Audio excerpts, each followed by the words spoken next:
So from that time on, for example, we had during the 60s, we had created what we called an inner city organizing committee. And we wanted community control of the police and community control of schools. And our concepts of revolution were mainly in terms of control. Who is running things?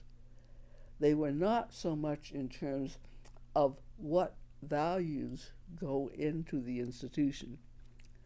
It wasn't until I saw what was happening in the rebellions that I began to, and understood also how what an important role had been played in the rebellions by young people who saw no future for themselves, who felt that the high tech was making them expendable, that I began thinking more about how the whole system of education had been based on the industrial age.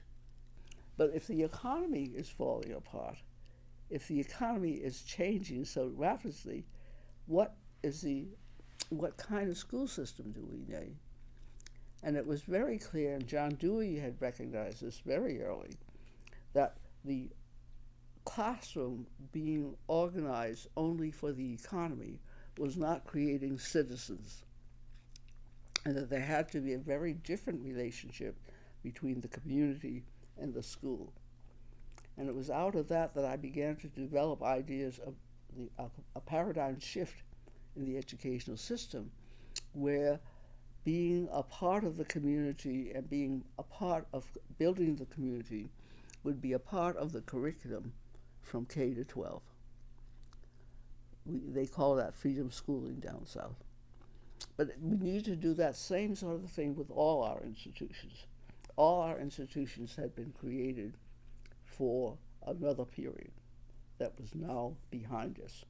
Well, much of it, for example, during the Mississippi Freedom Summer in 1964, they created freedom schools, in which the young people got a sense of themselves as part of the movement, in which there was not the divorce between the subjects that they studied and the society, which was in motion.